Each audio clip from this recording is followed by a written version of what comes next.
Check out today's episode to learn how Adam Goodman with Airsqreen leans on community in the times that he wants to thrive. Welcome back to today's episode of Clicks and Bricks. My name is Ken. Today we've got Adam Goodman from Airsqreen, and he's going to be talking a little bit about his business, how it got started, and the need for out-of-home monitoring for digital advertising.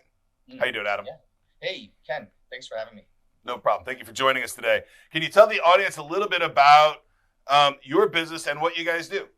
Yeah, sure. So, not sure how many of you are using digital out-of-home advertising right now, but it's a truly amazing medium for creating not only upper funnel, but also lower funnel conversions. So we're seeing some really amazing things happening in this space.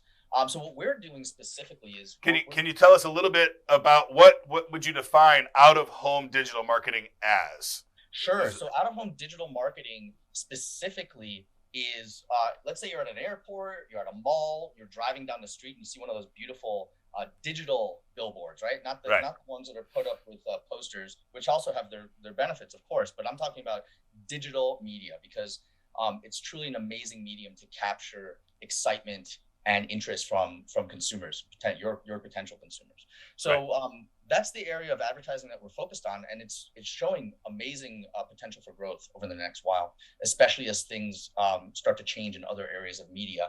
All the projections are showing digital out of home to really grow at an amazing rate over the next few years. So what's interesting about advertising in general, as many of you may know, is that there have been a lot of fraud reports over the past while in digital video or even in static video, and all these amazing companies have come in to basically help regulate fraud and really put an end to fraud and make sure that marketers and ad agencies are getting what they're paying for. So amazingly enough, this has not happened in digital out-of-home advertising yet. So our mission is to come in and basically provide a third-party verification resource to companies that are spending their hard-earned money to advertise. So we can basically tell you down to the millisecond if your ads are running. You can go into our platform and look at media that you've bought and say, oh, that screen's not up yet. I thought that screen was supposed to be up. Better call the operator, the owner of the screen, and find out what's going on. They probably have wonderful intentions, right? But they can't track everything perfectly. So we provide third-party tracking and reporting to all your digital media campaigns. And we do this on a global scale. Right. And that's wildly important. So, being a data center operator, I'm familiar with some media monitor companies that do this for, we host a company that does the ad tracking for all the Taco Bell commercials, right? We've got hundreds of coax cables running to a bunch of different digital boxes in the data center that is literally watching these, looking for the commercials for Taco Bell runs. This is wildly important. And on billboards, I don't know the number, and I don't mean to put you on the spot too much. Just to kind of give us an idea of the scale of the future for this industry, do you know the percentage of billboards that are in the production today that are still not digital versus digital? Yeah, well, I can talk to you about. I've got some gut feelings, but I don't know have real stats. Well, I can tell you this: the out-of-home advertising, and it depends what stats you're looking at, obviously, but while the commonly accepted on a global scale, out-of-home advertising, whether it's digital or static, is about an $80+ billion a year industry. As of this moment in 2021, about 11 billion is tied to digital. So what's that? So it's the references are anywhere from 9 to 15% is digital. It's digital. So we still have a long way to go. Is if you have a storefront or you're running a business and you're trying to get word of mouth going. There's not a whole lot better ways to have a billboard in front of your building or in your area talking about your service or your product, right? It's a phenomenal thing. And I know that I've been involved in some events in the past and we did billboards for those. And what you were just saying, that billboard going up at the right time is wildly important, right? So knowing that it's happening, and that could be, if you're doing this if you're putting billboards out for events and it doesn't go out in time, that could really destroy your event, right? And depending on what kind of service level agreements you have with your sign distributor or your marketing agency, these are wildly important. I mean, these are make or break kind of situations if your advertising doesn't go out in time, right? Yes. And Ken, another interesting piece of that. So let's say there is a big event coming up and you're scaling over the course of, let's say, 4 weeks toward that event. After just 2 to 3 days, using our platform. If you have a data partner you like to use who has mobile data, or we can, we have friends also who are platforms, we're agnostic, but we can make some recommendations, of course. You can actually bounce the device ID data off of the exact timestamps of when your ad was shown, as you can see on our platform. And then you can retarget those folks with maybe a social media campaign on Facebook. You can actually retarget them to your event. So none of that's possible unless you know exactly when your ad is running. So are you saying that on my billboard ad, you're going to drop that pixel, and then through some Google and Waze magic, maybe who has seen that ad as they're driving down the street, and then you can retarget them on other platforms. So you're really crossing the digital world and the physical world, meshing them very nicely. If I'm understanding where you're going with that. Absolutely. And the way that typically happens is there are these companies that specialize in mobile data. They're mobile data aggregators. They have device IDs, and they can say at that time, or at least around that time, these were the people, these were the devices that were here. And then we can retarget those exact device IDs through a social media campaign. So you can use, until this moment, it wasn't all that possible to do that, you know, because you don't know exactly when your ad's up. The moment you know exactly when your ad is actually running, then you have a better understanding of who's there. Right. So imagine a case scenario in my head. I'm driving down the street. An ad shows up for a specific vendor, and you drop that code. You basically create a geo fence and pick up everybody in that area at that time, and you can retarget them.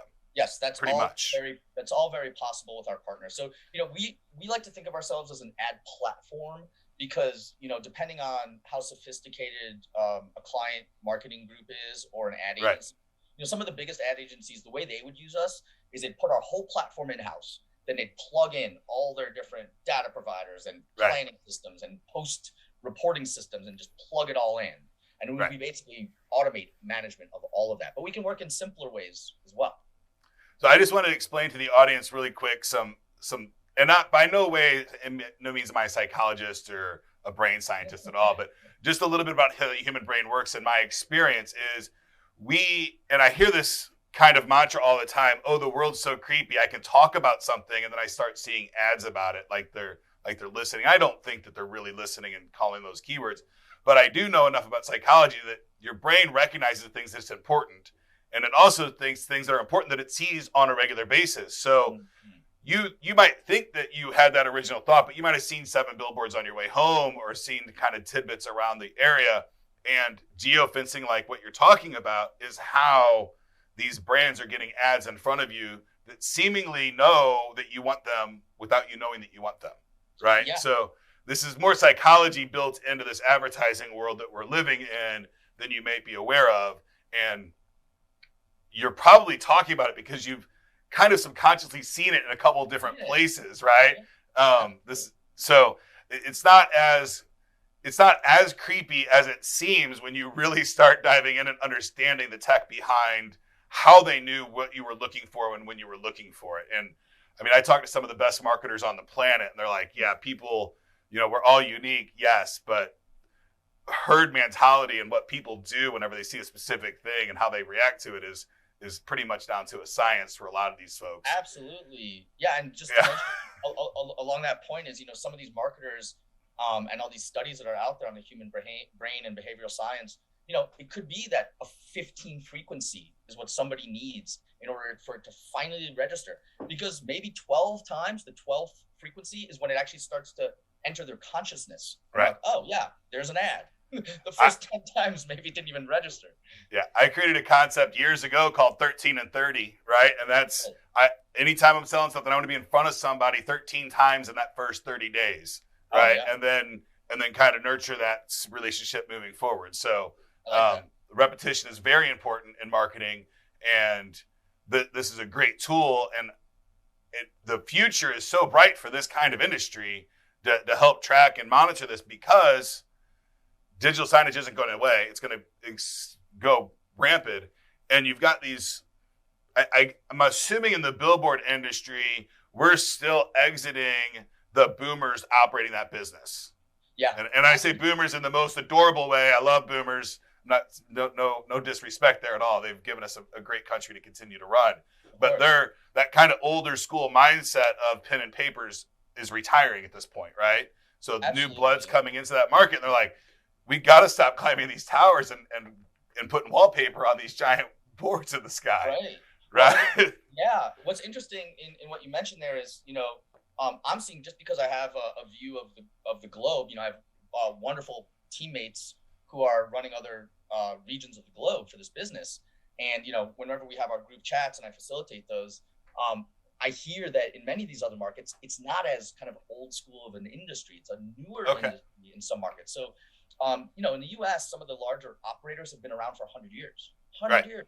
So you can imagine, beyond even that boomer concept, which is absolutely true, there's also this ingrained, this is how we do it, Yes.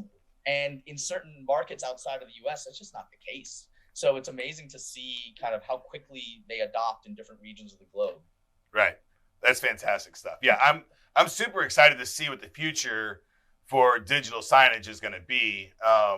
Not only in our real world, but in the metaverse and all these other places, right? Because I'm assuming that your technology is going to be available to coincide with the metaverses, right? And there's a gigantic, an entire universe, multiverses of screen space that we can have in those worlds that are going to need to be monitored, going to need to have some kind of governance on who sees them, when they see them, who's paying for it. And is it, I guess the most important thing is the ad profitable. Yeah. Right? So did I get the end result that I needed, right? Yeah. The ROI is key. I'd say what we're doing, and we're not the only company out there who's a technology offering, obviously, in out of home. It's a hot space right now because people see the amazing opportunity. There is business opportunity and also opportunity just to make a big difference, like in the world. In your technology, we talked about dropping a pixel in the signal and capturing that pixel, and this is, I think, wildly important.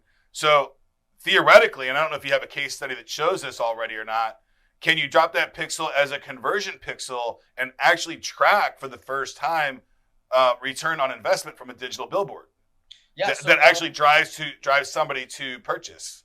There are ways to do that. So basically, if you think about it this way, our area is really tied to just creating like accountability technology, right? So just in us up-leveling the technology, adding in third-party verification and reporting in real time, we allow out-of-home to play with the other kids in the sandbox. Digital video, static digital, like all of a sudden there's a level playing field and everyone can talk to one another, which just hasn't been the case before. So we're empowering that.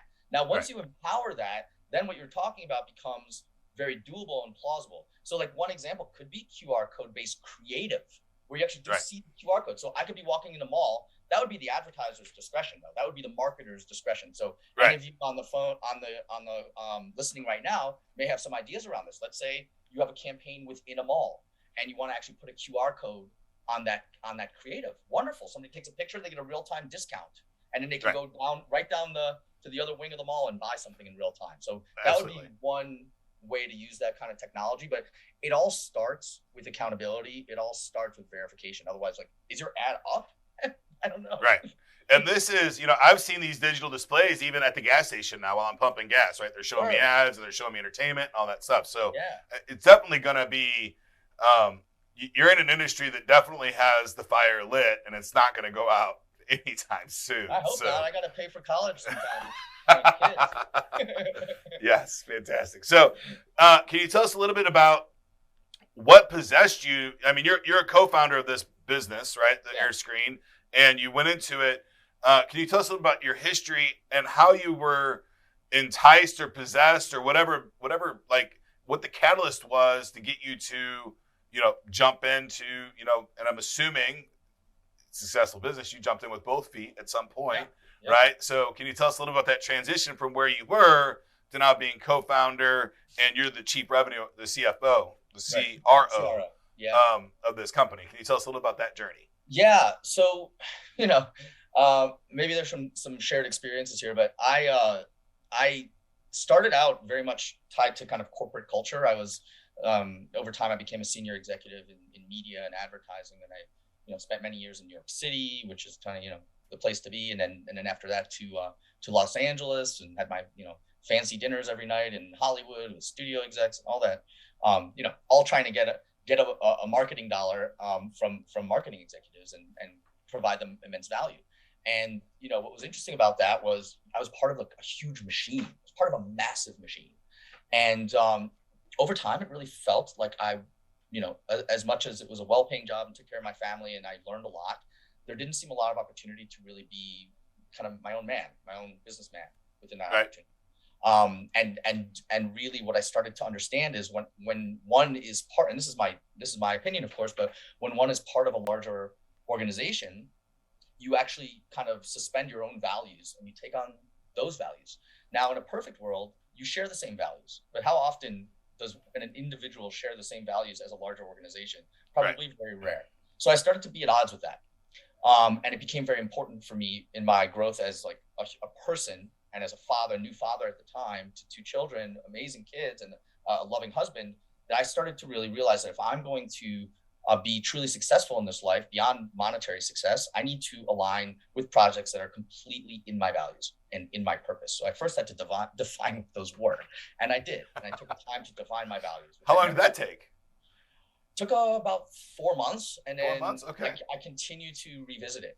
I continue to always check in on my values, and refine them, and my purpose as well. So, at this time, my number one value, I'll just share my number one value, is connection. So connection is my number one value in this life, and that applies to many areas of life, as you might imagine. I won't expand on that now, but just to give you a sense, everything I do is through the lens of connection. Is this an opportunity to connect? Because I get a lot of value from that. So this is a great example. This interview with you, Ken, is a wonderful connection opportunity. So of course, yes for me, it's a yes.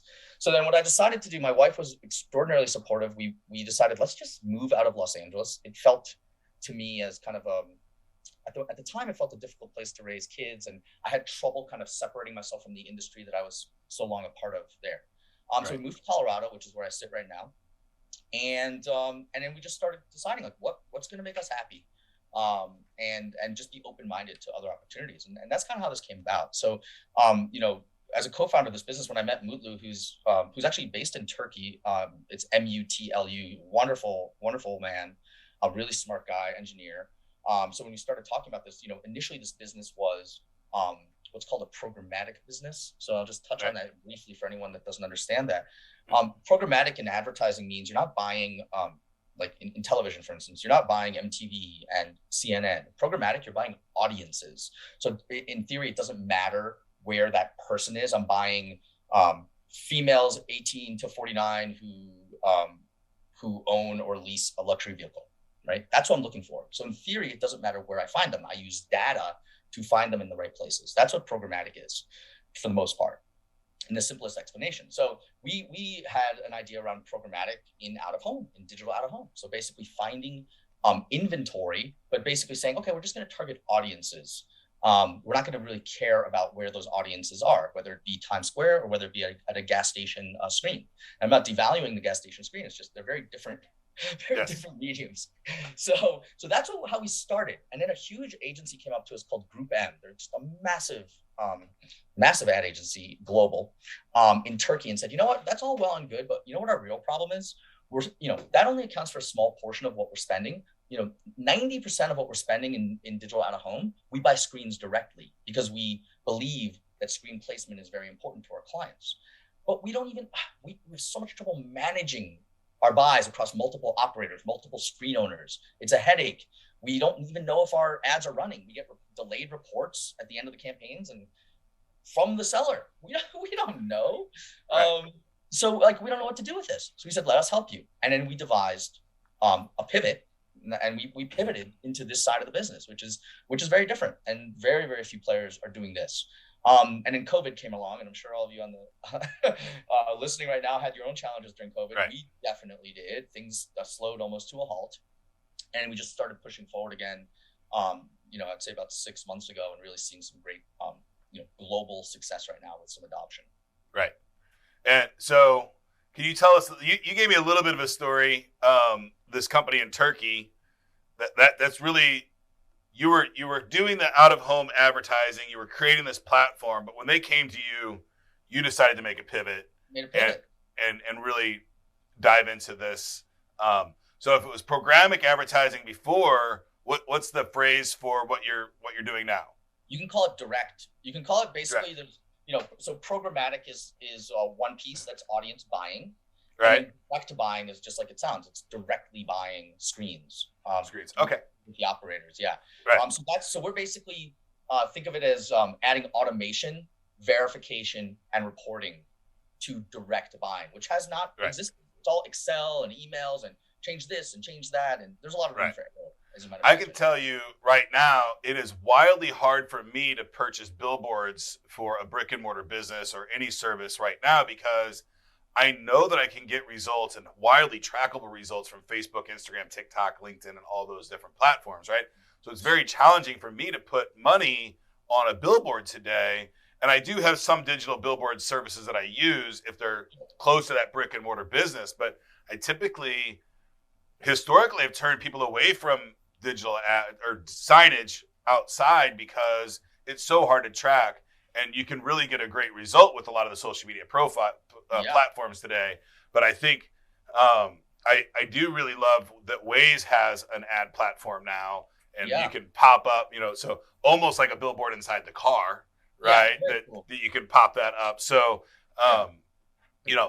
coupling those two things with the subconsciousness of seeing those signs and then reiterating that on the mobile device, and even integrating with Hulu commercials and things like that are wild, because I think even Hulu's ad platform right now, you can use retargeting to show commercials, right? You don't have this weird, just showing your commercial to everybody that's watching a specific TV show. Targeted. It's audience, and that's kind of a programmatic option, right? Because you have an app with Hulu, it knows enough information about you to actually target you in that way. So that would be an example of programmatic buying within a content space in digital television or app-based TV entertainment. Exactly. But the power of looping back with that pixel code and retargeting somebody is, anybody that tells me that Facebook or advertising doesn't work, it's because I think that they don't know how to retarget. Yeah. If you show somebody one ad one time and they never see it again, that ad's not going to work. You have to have that bandwagoning approach of, that constant reiteration of your brand, your product, your service, whatever that is, right? So I think that's wildly important, and good work that you found a solution. And I mean, my gut is probably 20% of the world's signs are digital right now on the highways, right? That's kind of how I feel when I'm driving around, and I fly more than I drive. But sometimes I do, St. Louis to Kansas City or St. Louis to Chicago, and those are, 90% of those are static signs. They're not digital yet. So I think we've got a lot of headroom moving forward with this, and it's super exciting to have a whole nother, we've gone from billboards, radio, TV to online, and now we're going to take that and then go back to billboards, magazines, TV, and as well. But finding a way to mix them all together is really fun. Absolutely. And that, one of the reasons to also go back to, context is king right now, as everyone's talking about the context of your ad. And I would say that as it relates to digital out of home and out of home in general, I guess speaking more broadly, but that's a very contextual medium for advertising. So there's a real opportunity there to reach people, because, you think about it on your device, you're bombarded. And also, one thing I thought, I had never thought about this until I entered the digital out of home space, but any other ad for the most part that you're seeing is attached to another brand. Like, let's say, there's a CNN and a Fox News crowd. There's both, right? Let's say you see an ad, that's over indexing on CNN, and I hate CNN and I can never buy that product, and vice versa. I hate Fox. You have it creates an identity. You're tying your brand to another brand. Whereas in out of home, you're not. You're just living. You're out there. You're out there. You're not attaching yourself to anything else, which I think is very interesting and very different. And it's not something I had considered prior to being in the out of home space. Yes, absolutely. And even if you're doing a Facebook ad, you're aligning yourself with Facebook, right? And a Google ad, exactly. and then And people think things about Facebook. Yeah. You can debate if they're evil companies or not, but Right. I mean, Google did remove the "we're not an evil company" from their mission statement. So I don't know. You can read into that whatever you want to read into that. Oh, man. So, That's funny. yeah. So I mean, if you're buying ads on Google, you're aligning your business with Google. Now, I don't think that people are seeing that today, but as DuckDuckGo and these other places get more popularity, and people start. I think millennials and the younger kids today are understanding what's going on, and they're not as willing to just share 100% of their information with anybody for a free service, right? So I think absolutely the restrictions are coming along, and the providers are starting to let us do more restrictions as well. But I think that privacy is going to be more important to our next generation than maybe it was for us Gen Xers that were wild, wild west, and just as we're making it, we're like, yeah, we just agree to everything and get through the red tape. Exactly. So no, and that's and that is a factor that's driving digital out-of-home budgets. That's right. Part of the growth, is because as privacy becomes more of an issue and it becomes a privacy-first world in mobile and in internet advertising, advertisers won't be able to as granularly target as they have in the past. Right. So they have to say, well, where can I spend my money more effectively? And now I can spend money in digital out of home. But wait, is there a way to measure that I've actually spent the money and I'm getting what I paid for? Now there is. Absolutely. All righty. So great company, great concepts. Love it. I love that you've got a long runway and lots of possible growth for you. Thanks, Ken. And you're kind of early in the market. So, people to catch on to this technology, to be on your heels is going to be, there's a barrier to entry, right? There's some knowledge that you have to know and some secret sauce to doing what you're doing. So I think, defending your position, I think you got a great defensible position and a lot of headway in front of you. I think you've got a lot of great success ahead of you with this particular business. So congratulations on taking that leap from corporate America and joining us all in this weird little world of entrepreneurship that we live in. So it feels really good and really scary sometimes. So in this journey, and we're running a little short on time, so we're going to speed things up a little bit. In this journey, there's no doubt, even with COVID, you've run into some adversities, right? And some challenges. And there's probably times that you doubted yourself or your teammates doubted something. How did you, and you went through a pivot, right? So obviously you felt like you were on the wrong path, right?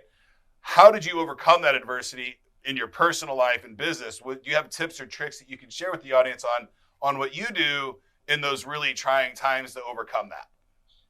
Yes, I'll share quickly my primary one, since you said we're short on time. So I deeply value my community. And I've spent a lot of time building purposefully building a very strong, tight-knit community. And for years I had not had this. And it's amazingly valuable. So I have a group. Wait, you didn't have community in corporate America? So, you had 3,000 people around you, but no community. Yes, and everyone's scared and looking down. Exactly. I'm sorry. I don't mean to bag on corporate America too bad, but. But so we were. I was on the search for community. I got really lucky. The universe kind of smiled on me, I think, and. I found a group, and I imagine hopefully there are groups like this around the country, but for me, in my case, it's in Colorado. It's north of Denver, and it's a group of kind of, in my case, like-minded men. And the reason it's men, I'll get into in a moment, but like-minded men who are really on a path to just be better fathers, better husbands. It's not a religious organization. It's just very much like you could even call it consciousness driven. Like, I want to be self-aware. I want real feedback. Like, don't BS me. Like, what are my blind spots? What am I not seeing here? Mastermind group, kind of thing. Yeah. We just support each other. It's called a tribe. We call it our tribe. Right. We show up very, very vulnerably.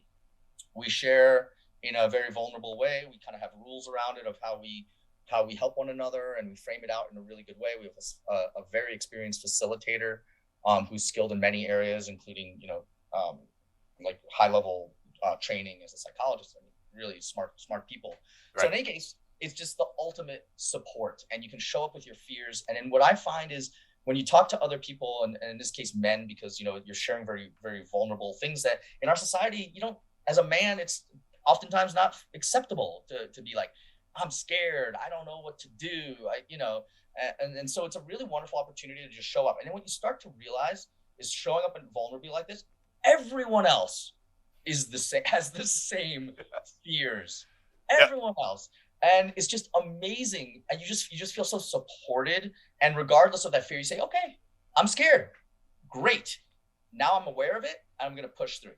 I'm going to push through this, because if you don't name it what it is, then you're going to probably try and do other things that are just going to get in the way of your progress. Like maybe you have some bad habits. You're just going to start filling your time with bad habits, But when you actually name what's happening and name the fear, then you can really progress and move forward, really with strength.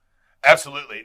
Naming it, facing it, deciding if you want to overcome it or not is another thing. That's a whole other story. That's another story. Right. I have a couple of groups very similar. I'm lucky enough and fortunate enough to have Smart Recovery in my life. So I get a lot of those benefits from my Smart Recovery group, although it's been very challenging since COVID because we meet on Zoom meetings instead of in person, which is Zoom is great, but there's nothing more powerful than an in-person meeting like that.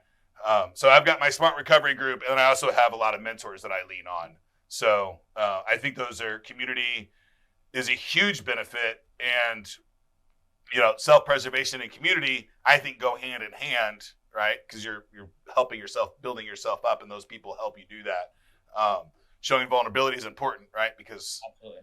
I mean, if you're running a business at any kind of scale, you've had some moments where you probably needed, sometimes depending on your scale, sometimes it's $1,000 to make payroll, but sometimes it's $100,000 to make payroll. You don't know how you're going to get it, right? You've got to get creative, and you got to call the bank, and you got to do this, and you got to jump through some hoops. And, it's the people that can figure out how to overcome those adversities are the people that are going to be successful in business, is my opinion, right? If you don't have that skill set to look at a problem that is seemingly unachievable, that you're not going to overcome this hurdle, and you don't know how you're going to do it, but you know that you're going to come in, you're going to bust your ass, you're going to do everything you can, and you're going to work the problem until the problem either goes away or it destroys you.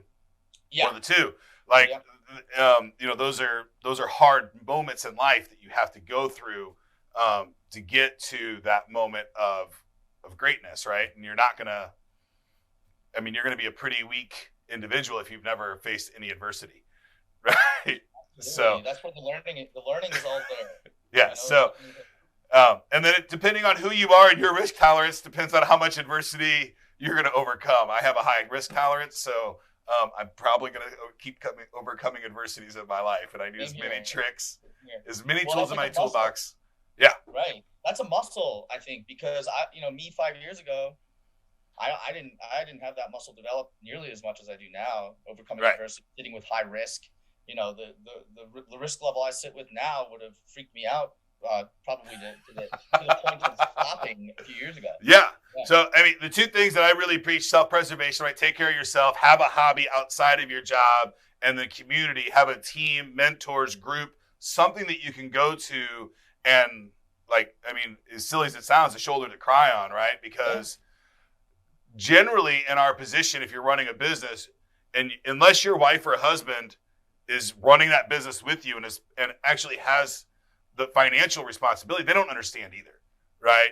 They just don't understand some of the stuff that you're going through. So both of those things I think are wildly important. And without them, I don't think you're a success. I don't think you can be a successful business person. I think you will fail before you get there. So thank you for the community input. I would love to hear all of your values. I'd love to just get back together at some point. And I've got, I think I'm at 11 core values right now is where I'm at. So, and my most important one is show up with positivity, but most importantly, show up. That's my... We got both of those down today, that's for sure. Yeah, so that's my, that is my first core value. So, but I'd love to share them together sometime. Yeah. Moving on, we're going to just change gears, and you've overcome adversity, and now it's time to really just keep pouring, gas on your fire, and time to really shine, right? And sometimes we're so exhausted from overcoming the adversity, and we hear what's next, and we're like, man, I just need a break. I want to relax for a little bit, but then we get stuck in that rut, and I really hate that rut. So how do you spend as little time in that downtime moment when you've overcome the adversity? Now it's time to start. Now the sprint starts or the marathon starts, right? How do you find the motivation to keep going when, the bills are paid, everybody's comfortable, the wife's got a nice car, we're going out to dinner a couple nights a week, everything's comfortable, but man, everybody could have a little more, right? How do you really find the motivation to push past that moment of comfortableness and go for greatness? Yeah, absolutely. That's a great question. So, one of my most prominent teachers in my life is a gentleman named Dr. John DeMartini. It's a D.E. Martini. He's an absolute genius. He's a polymath. And I've taken his courses, but he has a ton of free content online. And he talked about this a lot, actually, at a training session I took many years ago, and I took it to heart. So, here's a gentleman who is financially, more money than he could ever need. And it was always about, in his view, energetically, if you don't have a bigger reason to create more wealth, a much bigger reason that is actually meaningful to you and fits in your values, then you will never do it. So he, as an example, started a fund, and it's basically his goal is, before he dies, is to create a fund that's large enough and funded well enough to basically be like the equivalent of the Nobel Prize for his criteria. Oh, wow. To just last forever, to be managed and last forever. So that is his overarching longest, biggest goal, and it keeps him going every single day. So, for me, I really took that to heart, and I thought, well, so I don't get caught in kind of the day-to-day and the stresses and the quick wins and the losses of the day-to-day. What can I do, and what can I have my eyes on to really kind of preserve exactly what you're talking about, which is a larger view of everything, right? A much larger view of what I'm here for. Right. And so when I look at the fact that I'm just really, I'm on this planet to be in my highest value, which is to connect deeply with others in new and interesting ways. Right. Then to me, making a buck and continuing to push the revenue side of it is only one piece of it. It's only one piece of it. And, I see my future as even beyond this business. My plan is to start some sort of a school to create the kind of tribes that I was talking about earlier on, which is to empower other people to live their best selves, to understand to overcome their biggest challenges. So, no amount of money could I ever make, no level of success could I ever have where I will stop being focused on trying to create something like that. And I'm already doing it in my own way day to day. I'm just not putting money behind it yet. Right. So, I think in my case, it's one specific thing, but I think in everybody's case, it has to be something bigger, much bigger, that even if you work your butt off on it every single day, you may never realize it by the end of the day. And when you have something like that, then you're never going to stop. I think if you truly care about it, if it truly aligns with your purpose and your values, you won't stop. You may get distracted for a minute, feel down for a moment, but then you'll get right back up. Yes. I do have a hard stop in about 4 minutes. So I'm going to skip the last question because I think we did a good amount of tech talk right there in the beginning of the show. So I don't think we need to introduce any more technology. Good thing. I think we already gave the offer. Did we give it? So if you want to try out Airsqreen, Adam's given a free month of monitoring services. Just go to airsqreen.com, say fill out the form, say you found them on Clicks and Bricks, and you'll get a month free of the service. Just try it, kick the tires, see if you like it, see if it helps your purchasing of these billboards. If you want to would you be a good option if somebody wanted to get started in the billboard or the digital out-of-home digital marketing as well? Would you be a good starting point, or would you be a buckle onto somebody that's already doing that? I'm typically a buckle on, but if somebody wants some advice, I'm happy to give advice. Fantastic. Thank you so much for your time. I appreciate it. That's it for today's show, folks. My name is Ken. Dropping really quick, Inlink.com is our sponsor for today's show. My Inlink account is inlink.com/Ken. So if you go to inlink.com/Ken, you'll see all of my social media profiles. You can contact me, ask me any questions, so on and so forth. That's it for today, folks. Get to work.